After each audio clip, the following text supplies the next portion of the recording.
David Luiz is back. Is he going to play tomorrow, or are you saving him for Sunday? He is available. He's been training well the last few days, so he will be both in the squad. Are you tempted to play Lacazette so he can start scoring again in a while? I'm tempted with all of them the way I see them train, obviously, but we'll make that decision tomorrow. I asked you about a player who's been playing really well for you, Almeni. He won you over? Well, I think he's responding really well to all the challenges that we are putting in front of him. He had a big one when he came back from his loan spell to show what he could bring to the squad, and I think everybody's seen what he can do, so I'm really pleased with his performances and what he brings to the team. Any chance of a new contract with him? Something you'll be discussing forward? Let's go step by step, please. And what I can say is I'm really pleased with the player and everything that he's doing, and hopefully we can continue like that and perform really well through the season. Is it the way the league and the Europa League is panning out? It's almost like you have two teams at the moment, one for the league, one for the Europa League. Well, it's not like that, and you will see tomorrow some changes again.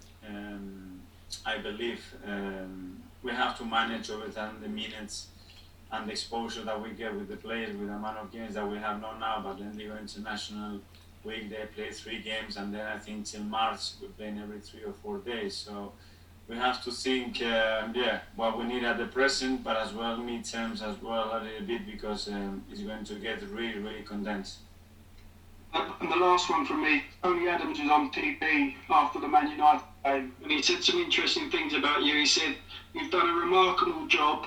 Steve Bold called you the governor, and Tony said he can't speak highly about enough of what you've done to take over. So I'm just wondering what you'd like to say back to that. Not such a legend as Tony Adams speaking highly of what he's done.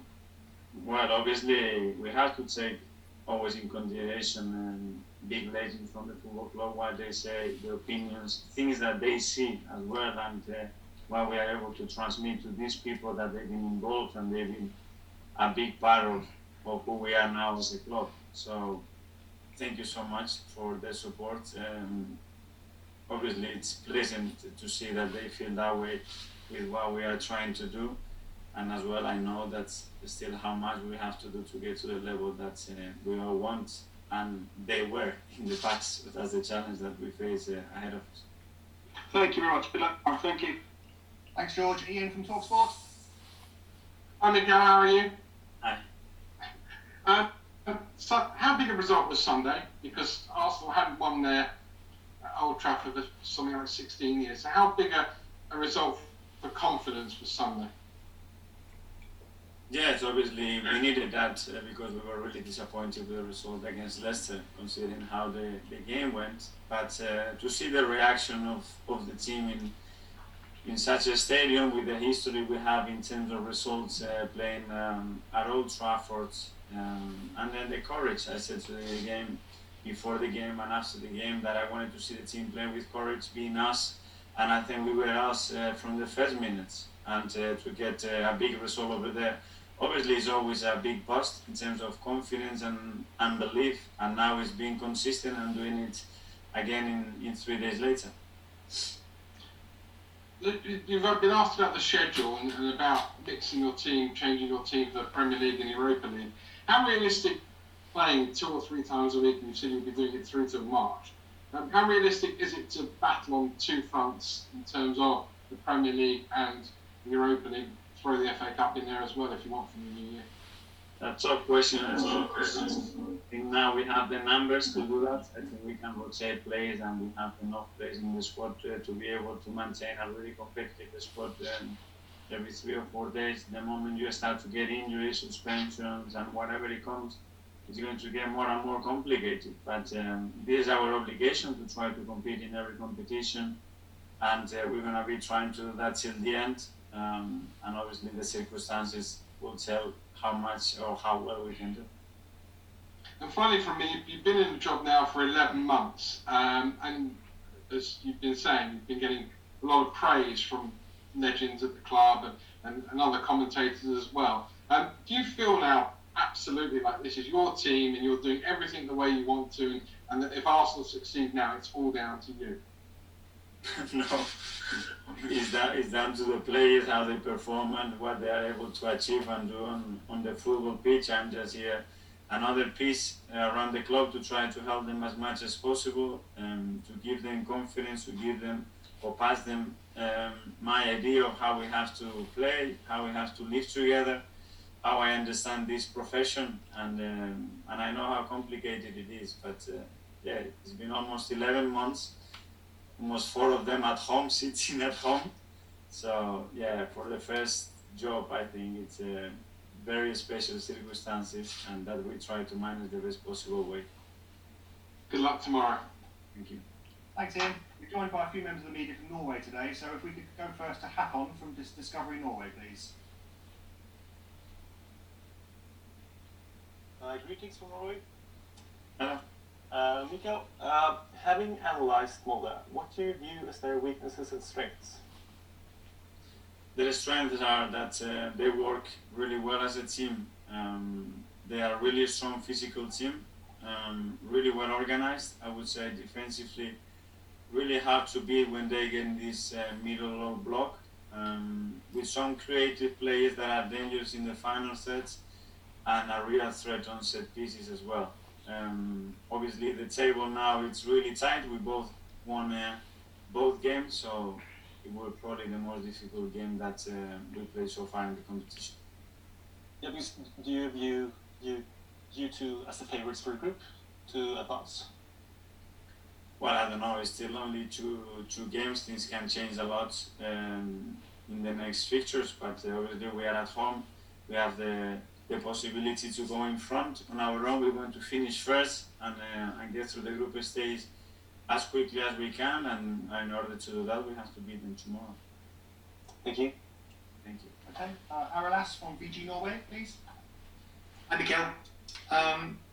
You're playing against a Norwegian team, of course, and I know you have a youngster in your academy called Joe Willock doing good there. I know you've been interested in a player, Sander Berge from Sheffield United as well. There's a big generation of Norwegian players coming up now with Haaland in Dortmund and Martin Ødegaard in Real Madrid. What's your opinion on that generation, and have any specific players stood out in your eyes, having followed football these latest months? Well, normally when you see this type of talent coming continuously, it's not a coincidence. It's that a lot of things have been done really well in the last few years. I heard that there has been a lot of changes throughout academies, national teams, investment in coaches, facilities as well around the country, and you can see that coming through. I think the league as well is much competitive now. It's much better, and that brings better quality players and more prepared players to compete in different leagues around Europe. So congratulations to them, because I think they're doing a really good job. Any specific players you enjoy more than others? I cannot talk about individual players. You mentioned some really good ones already, so you know. You played against Solskjaer, of course, on Sunday. Did you speak about Molde? Because, of course, he's got big knowledge about this team. No. Normally, before these games, you don't have time to talk much, and even to talk about the next opponent, normally it's impossible. Cheers. Thanks, Aralas. And Daniel from Romsdals in Molde. Mr. Arteta, what's your take on the 2 first games that Molde has done in this group stage? Well, they have managed to win both of them, not without difficulties, as you saw in the games that I've seen as well. But again, they found a way to win them both. They will be really competitive. I expect them to be tough tomorrow, as they've been in the last 2 games that they have played the competition so far. So we have to be ready, because it won't be easy. Okay, thank you, Daniel. And what do you see as their biggest... Okay. That's okay, Daniel, it's fine. What do you see as their biggest offensive threat? The biggest, sorry? The biggest offensive threat? Well, I just mentioned to your colleague that they have some creative plays in the final third. They are not scared. They have some really good rotation and patterns when they get into this position. We allow them to cross the ball in the box. It will be difficult for us. And I mentioned as well the set pieces, which is, I think, a key thing in the game. Thank you, Daniel. We'll move on to Jeremy Langdon from Sky Sports. Yeah, thank you. Hi, Mikel. Hello. Obviously, the country is going back into lockdown by the time you play Molde. It's pretty grim news, really. But what's your message to the Arsenal fans right now? And how important is it that football carries on despite lockdown? The message to the fans is that I miss them a lot. With what we are trying to build here, I want them to be a big part of the feeling and the passion that we want to transmit as a football club. We haven't been able to spend time with them, and now they have to go and sit in their houses again. So obviously I think that increases our responsibility to give them some happiness in this moment where people are suffering, and I think mentally it's a really tough period to go through. When we have the key of happiness in some people, we have to make sure that we give them that as much as we possibly can. So my message from them is we will try our best all the time to bring that joy a little bit, even if it's through 96 minutes or whatever it is, as consistently as we possibly can. We're speaking to Joe Willock as well. Of course, he scored in the Europa League last week, but he's found it tough to break into the Premier League team. You've got El Neni and Partey now, and Ceballos and Xhaka, some great players are playing in that kind of position. What's your message to Joe Willock about Premier League football right now? Well, I told my message to Joe. We consider a few options for him, but it's a player that I really like. He has some special qualities that he only has in this squad and that we have to use. I think you could see the last game he played what he can do. To play in those pockets, to make runs into certain areas, his ability to make the box, his physicality, and I think he's grown and his understanding of the game and areas where he needs to be involved and affect the game is growing all the time. So I'm really happy with the way he's evolving.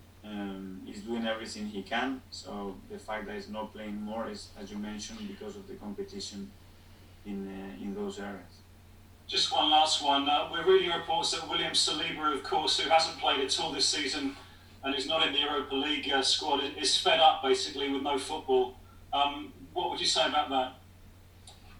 I'm fed up with the situation because, as you could see, we tried to find a way in the last few days to give him some football. I explained that he needed that transition year when we decided to buy him and send him on loan to Saint Etienne. For many reasons that didn't happen. He didn't have that transition year, and he needs to go through that. And at the moment, with the amount of central defenders that we had in the team, we had to let him out of the squad, which is painful because as well after we had some injuries and we could have used him, but it's part of this profession. Thanks so much, Mikel. Thank you. Thanks, Jeremy. Nick Callow from Haters, please. Hi, Mikel. Do you think William Saliba will go out on loan in January now? Well, I don't know. We certainly tried in the last few days of the transfer window to find the right club, and we had him, but at the end of the day we could not make it, and we will review his situation in the next few weeks, sit down with him as well and see what's the best thing to do, but it will depend on him and all the player situation as well. So it's a possibility anyway. Yeah. You were talking about the players having to play every 3 or 4 days, but you can rotate them and rest them, but you have to be there on the touchline every single game, every single training session. How are you resting and relaxing? Well, at the moment, and since I joined my new job, it's not been the case because all the time we had a lot of things going on, and that's it. So in international break, if I can, 1 or 2 days, even if we cannot fly anywhere, at least spend some time, dedicate some time with my family as well and my kids that they need it, and try to disconnect. But in this world, at the moment, it's not an easy thing to do. But no, I don't think just for me, but for everybody else. Yeah. Do your family understand the demands of the job? Well, they don't have a choice, I think.